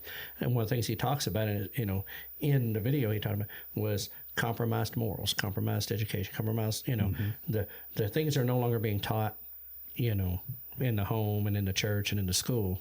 Yeah. They broke that down to where, we referenced the dumbing down of America. Mm-hmm. Well, yeah, if they're not being educated, if they're not being taught the proper things or taught things this way, well, then they don't know. They're uneducated. Yeah. Well, uneducated people, they can control them simply because they don't have the education, they don't have the information. It talks about internal conflict, pitting classes against each other, whether it's based on ethnicity, based on financial position, based on religious affiliation, whatever the lever is. That's a rule right straight out of the Communist Manifesto. Right. Karl Marx, couldn't point that out enough that they need that turmoil. And then, of course, it moves towards the modern people who took that over, Saul Alinsky and Rules for Radicals. He understood that you have to pit people against each other, divide them. Right. And so that's happening, and it's happening not only, it's happening internally, but it's happening on a global situation. But I mean, we see, like Josh brought up with Sri Lanka, with Venezuela, Panama. Panama, what's going on down there is insane. And you see these things happening all over the globe at one time. Now, there's always been global conflict. There's always been changes of this and changes of that. And I mean, but in this information age, we know more about it. We see it more readily, not on your mainstream media necessarily, but it's out there. Communications are happening at a faster speed than ever before. So what's happening in Sri Lanka or Venezuela or Panama that years ago we wouldn't have known anything about unless we knew somebody there or somebody was directly involved is now available information. But you see these things happening and you say, to what end? And I mean, the South African countries and stuff, they're going through some tough times down there as well. I mean, a lot of the African countries are, where in North Africa in particular, where this famines and these things are already starting to happen. You've got all these events going on worldwide. You've got China and Taiwan and that whole issue going on. You've got Ukraine and Russia going on. You've got Russia shutting off the pipeline down to Germany and Europe and all that stuff affecting that. You've got the farmers and the protesters in, now it's Netherlands, Germany, Spain, Italy, all these ones jumping on this on this chain. You've got us over here, dealing with our struggles and our internal conflicts that are happening. Right. You got all this stuff happening at one time, and like I said, to what end? And we've established, I think we all agree, who the beneficiary is, or who the right. But it's all counterproductive, and it's all like the Central America. I believe that was an information campaign. They were talked about pitting these different tribes against each other, these different groups within that country, getting them to speak their native tribal language instead of the overall, except, in other words, separating people. Separating them out so that they'll battle with each other. Right. And I mean, you've got all this going on at one time, and it's like you have to scratch your head and say, what is causing all of this? What is the levers that are pulling all of this? Why did the Russian-Ukraine war happen? What's the real truth of what's going on over there? Right. And I'll tick off a few people here. The guy that's in charge of Ukraine ain't a good guy. No, sorry guys. He's an actor. He's not a good guy. And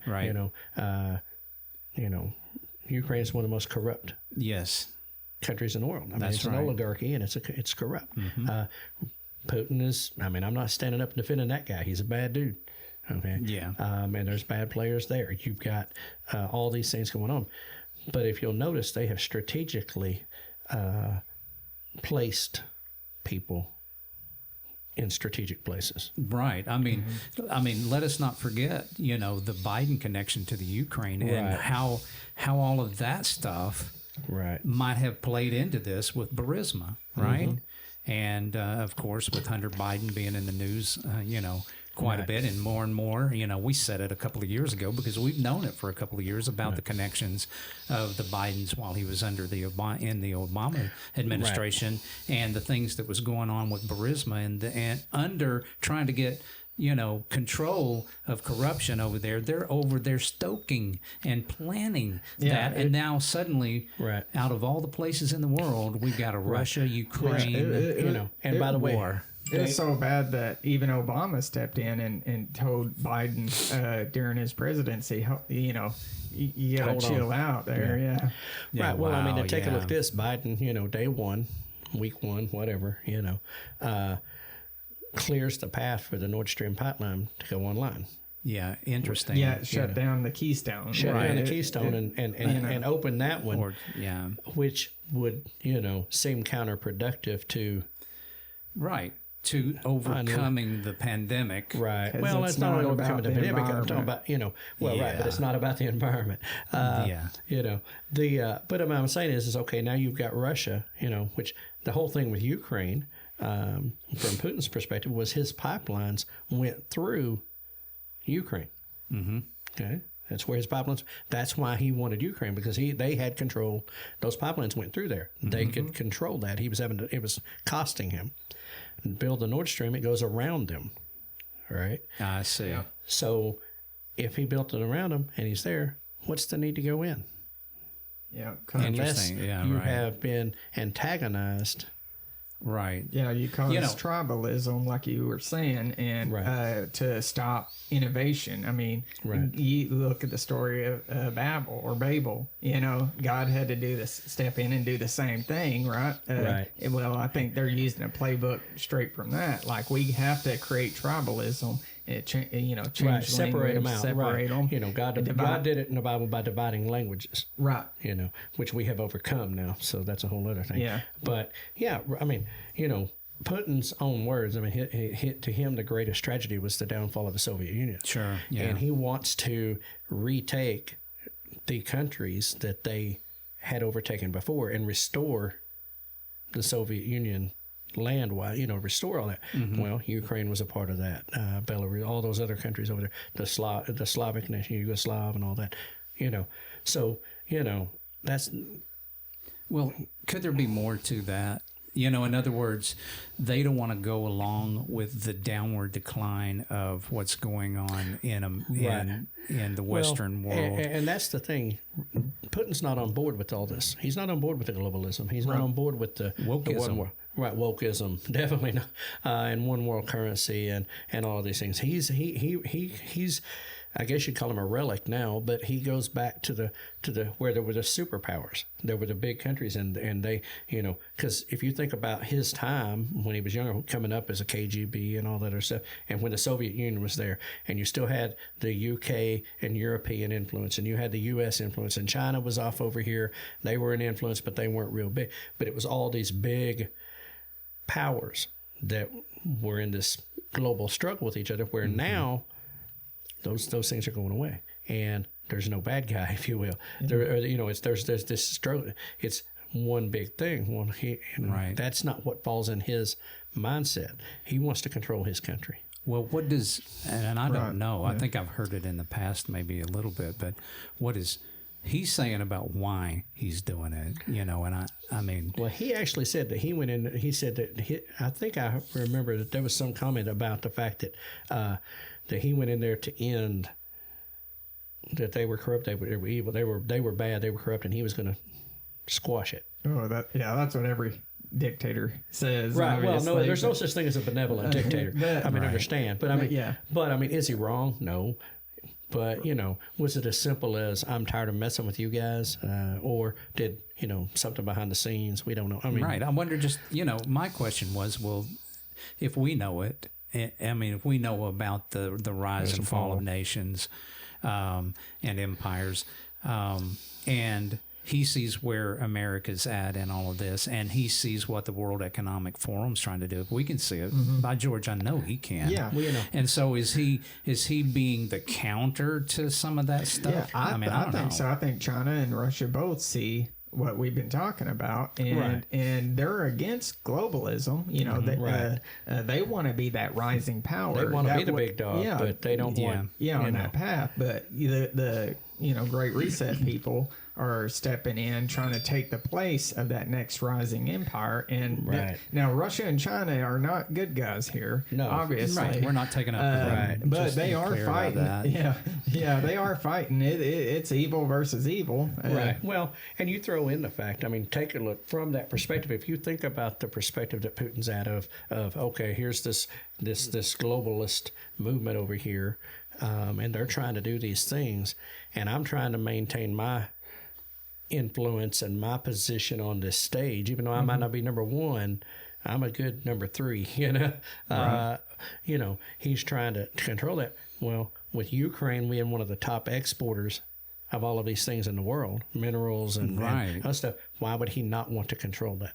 Well, I understand that, but why does the World Economic Forum want to control that also? Control of food, control of resources, control of economics, the exact same reason. Right, and it's both a power play or a power struggle or a chess game. Right, so then the cooperative medias, the cooperative news outlets or whatever, the ones that are trying to control the narratives, you paint the narrative of, poor Ukraine. I mean, and I'm not taking sides. I'm just saying you paint this narrative. I feel bad for the Ukrainian people. The people who are who are the victims of this this thing. Scheme. But you paint this picture where here's the big evil Russian Putin coming over to crush these people over here, and portray him as a bigger bad guy than he is already on his own. You try to spin that narrative to where what in reality is you were doing the same thing. You were just doing it economically. Right. You were just controlling it through money and oligarchy, through, like I said, trying to build a global oligarchy through corruption and stuff. You were just doing it a different way, but you were doing the same thing. Well, let me ask you this question. Because they want to control that food. They want to control those minerals. Where is Putin on climate change? I don't know where he stands. Yeah. I've never heard him. He's obviously not a big pusher for it, or we'd know about it. So my guess, if I had to guess, if they could paint him as they would, But so what are we at the point that we need to talk about? What in the world do we do about this? I think so. I mean, because we've kind of established that, here's this move that's going on. Who the bad guy? Well, there's a series of them, and there's a chain. I mean, we've kind of established the bad guy. We've kind of, over the course of episodes, we've kind of have talked about that anyway, and seeing what's happening globally. With the different things, the trying to crush the farmers. And like I said, that was an interesting historical fact that the Soviet Union, they did the same thing. The Nazis did the same thing, that they went after the farmers. And it's happening here in the United States where the farmers are being labeled as, polluters and not being, whatever. And one of y'all was telling me about, I think it was you was telling me about the FBI raided some small farmer or something, who, because he wasn't playing in the system, he was selling cattle from his ranch, but he wasn't breaking any particular laws. He just happened to sell too much, and the USDA got involved or something like that. Well, keeping in mind that the cattle industry is controlled by a handful of people. Yes. And it's an oligarchy system. It's an oligarchy in a sense. It's a network, if you will, a cabal. And if they're not getting their slice of the pie, if they're not getting their little tribute, or their little piece of it, they're upset. It's like, let's don't get this started. Yeah, because then it's going to hurt our piece of the pie. Those ants outnumber us 100 to 1. Right. And that's why when I was found out, I was like, man, that is so relevant across the board of that mindset that if this little guy starts doing it, well, then this little guy's going to see that. And then this little guy, next thing you know, those little guys aren't using us at all. They're just doing their own thing and we're out. Yep. Right. But that's the solution. I'll just take this moment, to remind everybody in our audience that the reason that we're having this and why this conversation is relevant, we're named the Farm to Table Direct Show. Right. And it's not because we're just trying to teach you how to be a farmer necessarily or how to do things. Yes, we are intentionally, trying to get into those types of topics where we talk about how to do some things, but the why to is what we're also talking about, and the Farm to Table Direct is the solution to all of those problems. And I kind of want to jump off there, with you guys to kind of talk about what we need to do to, fight back. And I'll start with this. There has been some things legislatively that's been good news recently, and that's that West Virginia has talked, huge. Which I feel is part of the solution and a really big part of the solution, and that they have limited or halted certain financial institutions from being able to bid on contracts within the state of West Virginia. And I'll say this. The Supreme Court, the Supreme Court decision, right? Right. Is that what you're referring to? The West Virginia versus the United States Supreme Court? It's both. Because what it is, that the Supreme Court rule, in West Virginia, that basically the EPA could not come in and just arbitrarily regulate and put them out of business. Okay, now that was one. Bureaucrats. That was one can't thing. Create laws. But no, the legislature and the governor of West Virginia have passed laws within the state that any banking or financial institution that uses ESG and all that stuff could not do business on state contracts and do these types of things. This is ESG, and we're probably preaching to the choir, but we should remind people, what ESG is, and that's part of the World Economic Forum's plan and climate change and everything, and that stands for economic, social, and governance. And so, economic obviously is, I mean, I'm sure everybody, the audience probably knows or has heard the term social justice score, or social score. That's what it's using. The banks and lenders are pushing this ESG score to do business with them, and we know that if you don't have access to money, Right, a lot of businesses operate that way. Just, Right, you well, know, yeah. most businesses won't. Right, work. and so, you know, when you get into the E part of that, the economic portion, well, that's where a bank says, well, wait a minute, you are deriving more than 5% of your profit comes from fossil fuels, and so we can't lend to you because our guidelines say that we can't. Well, that just exacerbates the problems that we're seeing, Right. and then in the social part of that, you know, you can fill in the blank. Are you woke enough? Yeah, And then the governance part of it, I say that's the public-private partnerships that we're talking about. And what the state of West Virginia has done, as far as I understand it, is they said to people like which banking center, like US J.P. Bank. Morgan, for example, was one of the bank, but there was a handful of those institutions that were implementing the ESG who apparently had signed the agreements with the World Economic Forum about they had got on board with this plan to start implementing the ESG scores. Well, now they're saying don't bother, bidding on contracts within our state. Yeah, a lot of states have pushed back on, and most of them hasn't done all three, but I think Oklahoma is one that's pushed back on the environmental portion of that, the ESG, where saying banks can't do business within the state if you do this. I think we're up to like 24 states or something that's already something like that, and they're taking that, and I think that they're going to a lot of these red states are gathering together, and I know Arkansas was one of them that I heard about, and I just heard that last night. Yeah, they jumped and there's on.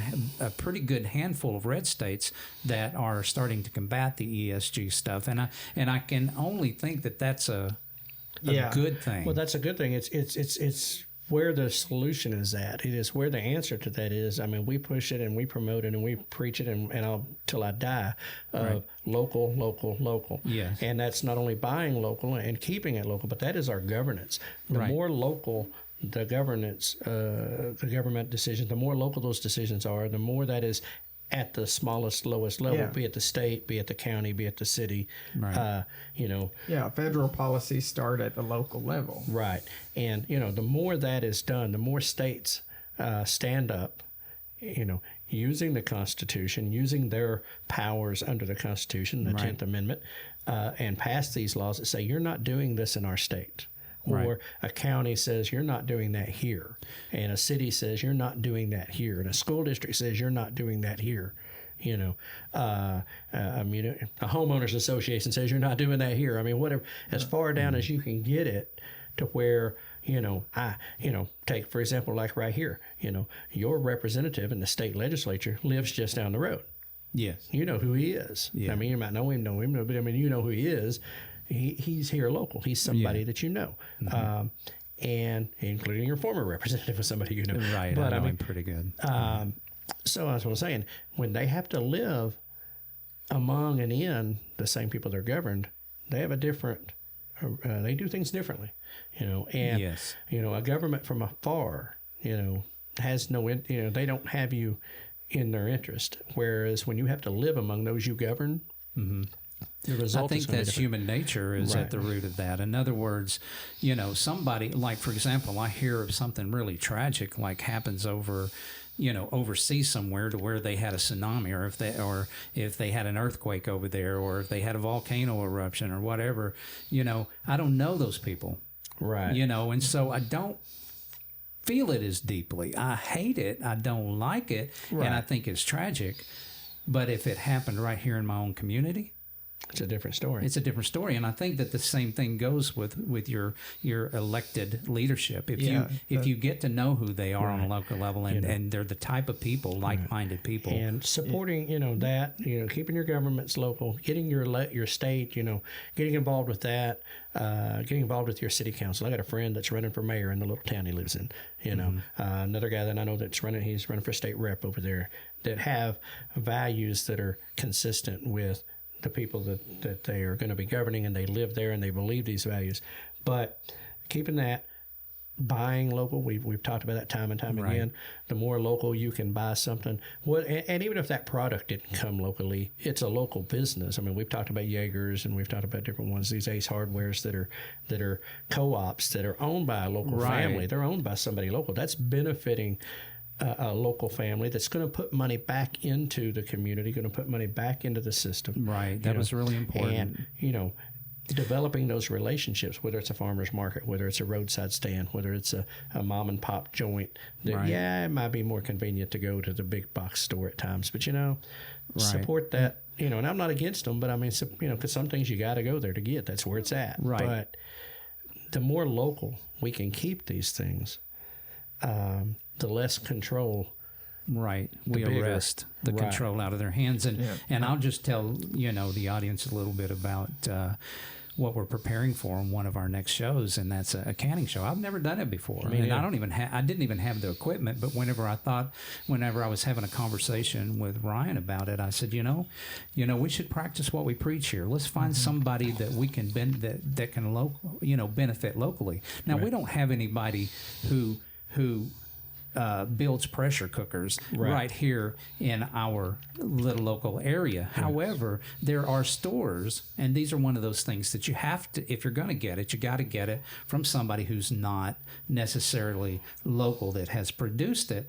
But we researched, and as Ryan said, that we found out that Ace Hardware is a co-op that is partially locally owned, and so whatever some of them have exactly what we needed on the shelves, and I was happy to do that. And if they didn't, I went in and I asked the people at my local Ace Hardware. I said, if I order something that you don't have on your shelf online, do you get paid? And they said, yeah, we get the profit from that. And I said, okay, good. Because I've got a few things that I need to order. And that's where some of my stuff had come from.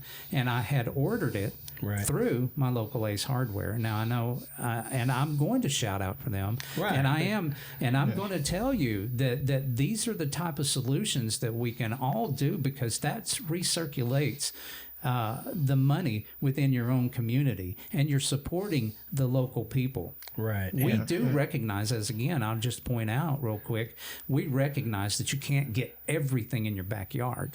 Right. Yeah. I mean, and to answer your question about what do we do about it, and combine that with what you were just talking about with canning, to fight back, what can we do? I would say to become as self-efficient as possible, and the steps to take that, I would say, number one, day one, start preparing, stable shelf foods, rice, beans, canning, learn how to can, to where you can, stock up and prepare.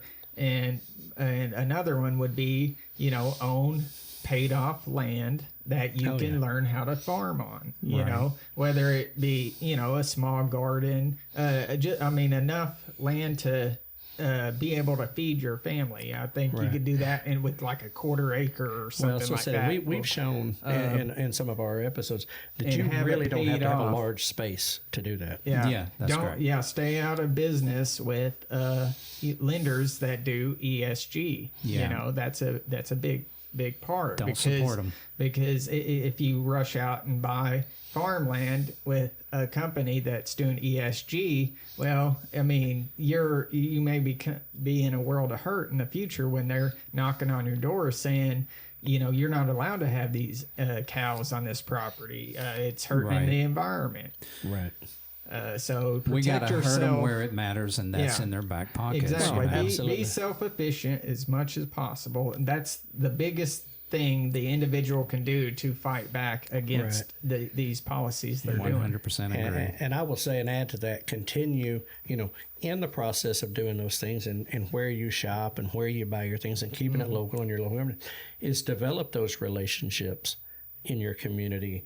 Right. If you can't farm, for some reason, make sure to go to your local farmer where he has trekked out of this system and buy through him. Yeah, there's I'm getting a lot of information here recently. There's a lot of people that are going independent, in the sense of they're no longer shipping their stuff off to market.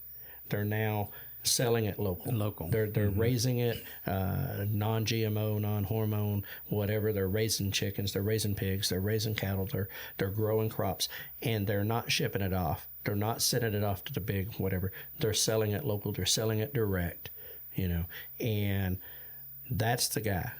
That's the way, and don't get me wrong. I mean, great, because I like a burger as much as the next person, or a chicken sandwich, whatever, and I always say I support the industry I work in, but that's honestly just is the solution, is as much as is humanly possible, buy it local. And if it has to come out of someplace that's not local, try to get it through a local provider. Somebody who benefits. Now, any place that you shop, obviously is going to be getting their employees from the local market. Right. And so it does put some money into the economy. And I'm not saying, don't ever go into a big box store, because I don't think we can completely do that at this point. We may be forced to one of these days. Well, right. But I mean, we can't do that. But as much as humanly possible. Right.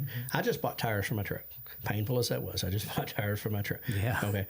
Now, I could have went online, ordered the exact same tires directly from, and it had been shipped to my house, right? Yeah. And I would have saved a few dollars. Sure enough, I would have. But I went to my tire guy. Everybody's got to have a guy. I got a tire guy. I went to my tire guy. I brought him the brand, showed him, and told him what I wanted. Okay. And they ordered it. Now, they ordered it, mounted it, balanced, put it on the thing. Now, did it cost me a few dollars more? Yeah, it did. Yeah. But that guy has two people that works for him. And it supported his business, it supported him. Okay. Somebody had to transport those tires to his shop. They had to come in. And, and I specifically looked for the tire because, well, in case I don't know it, there's a list. There's companies that make tires here in America, and there's some that are produced outside of the United States. Yeah, that's right. Yeah. I mean, we talked about that. Well, one tire I was looking for was made in China. Now, I've got a lot of stuff that's made in CA China. I mean, but it bothered me. I'm like, I don't want, the company was owned by China. It was manufactured in China. It was imported in the U.S. I said, no, I'm not buying that. I looked for, okay, the tire was manufactured, I think, in, I can't remember what country now, but it was manufactured in a country, but it was imported and distributed by a company out of Texas. Okay. Okay. So again, close as I could get it with, to save myself a certain amount of money, but putting that money locally, and so I could have saved money bringing it to my house, buying it direct, and then just taking it to him and having it put on. But I wanted to support that local business. Yeah, and those of y'all out there who say they just simply can't afford doing stuff like that. Well, there's other ways to fight back against this. If it's as simple as taking 5 or 10% of your groceries that you buy each month, make sure you buy shelf-stable foods and start putting those back for emergencies, and then go from there. I'm sure about everybody in America can afford a $1 pack of seeds to plant. Even if you don't have the space, you can get 5-gallon buckets and do it straight out of that. To where it's checking out somewhat of the system where you can produce a lot of your own food. Yes. A $1 pack of seeds. Yes, it's going to take a season or two to start producing fruit, or goods, vegetables. But that's just one cheap way if you can't afford to, shop locally for some. Usually the price difference isn't that dramatic, but some people, they're just scraping by. So for those type, I would say buy $1 pack of seeds of your favorite vegetables. That's actually the lowest thing, entry level, and I think that there's places out there that even give away seeds somewhere online or something like that. I've heard. One of the things that I'd looked at recently, and me and my little circle over there across on my side of the river, we're starting to work on is okay, we want to grow and we want to have seeds. We've got to and do those things and having a place to store it and all those things we're working on, and we'll get into that in future episodes. But I had to back up on this one a little bit and kind of look at it as just simply buying canned goods. Your average canned vegetables will last a couple of years. Yeah. Properly stored will last a couple of years. And that stuff is still available on the shelf, and it's still reasonably cheap. So, you pick up an extra can of green beans, you pick up an extra can of corn or an extra can of, sweet potatoes or whatever, and you put it up in a shelf for later. Right. Now, that's just an that investment. should be done and started, Today. in my opinion, Yesterday. years ago. But at least today. Yeah, start today. If you don't have, if a crisis happens and you need to have, bare minimum, 2 weeks worth of food. If you can't walk out your door, can you eat, like you normally do for 2 weeks? If you can't, you're way behind. I would argue, 3 months worth for, crisis, droughts or, personally, I got years worth, cause, I've been doing that. I've been doing this. You were on that train a lot faster than we were. I've been doing it about 10 years. I got. If it was just me and I wasn't so kind to help feed my family, I could survive without even supplementing it with fishing and hunting just on the dry goods I got. I could survive by myself for probably 4 or 5 years, Crazy. But now if I supplement that with fishing and hunting and gardening and whatnot, then I'm good. But obviously I knew early on when I didn't see, because a lot of our family doesn't, see ahead like we all do. So I know who's going to take care of them. So So that's kind of why I always build on my supplies. Well, that was one of the things that we had watched a video, and I think it was Warrior Poet Society, and it was another guy that was linked in with that. I forget, but he that was one of the things he said was putting aside 10% for those who don't. The rules of the richest man in Babylon. Right. Well, that was, it's there, but this was a specific, prepping type video where he was talking about as you prepare, put a certain aside for those that you love or you care about or that didn't prepare. Yeah. But no, guys, that's really, like I said, keeping it local, and as we always say, prepare for the unexpected. But as we uncover more episodes and as we talk about more episodes, the less of it is unexpected. Right. In other words, you can anticipate. We can anticipate. Of this. We're seeing this coming. Dalio talks about that, about looking at the historical patterns and looking at the cycles. Yeah, exactly. Being able to look ahead. Now he's made himself a billionaire doing that. And great. But using that pattern, we can all do that. Now the flip side, backing that up, is we can anticipate what's coming. We can see what's coming. If we read what's going on in the world, if we're looking at things, listening to the people who are out there, like the Michael Yon, that are out on the ground and are giving us these reports, listening to shows like ours and others that talk about these things, you can anticipate. So it's not really, I'm wrong. Something could happen tomorrow. The unexpected is a tornado. The unexpected is an earthquake. The unexpected is, a tragedy in your family or something. God forbid, but it happens. That's the stuff that is unexpected. But you can prepare in a lot of ways. Somebody loses a job. Whatever. You've got a means to survive. But the battle back, the pushback against all of these things is always going to be the keeping it local. Learn who your local farmer is, your local butcher. Have a list of if you can't afford it now, what will I do if there's no meats on the Walmart shelf? Okay, who do I call? At least bare minimum have a list and a lineup of who to go to. Know where you're going. Yeah. And so I think that's it. And I think, in this episode we did a good job of going back over kind of some of the historical patterns of things, kind of isolating some of the things that are going on in the world right now, kind of our interpretation of who the boogeyman is, and kind of where we push that, and kind of looking at the geopolitical sphere of what that's involving and who the players are and kind of where we see it going. And who we've talked about, and this episode, folks, it's been kind of a mega. We intentionally didn't set a timeline, and we just did free form. There really wasn't a lot of notes, really. No notes or anything really. And so so it'll be a longer episode. We'll probably chop up, but. Any last final comments from anybody? Well, I just wanted to say something that Ray Dalio said kind of at the end of his video, and I agree with it to a degree, and I mean actually I agree with it wholeheartedly.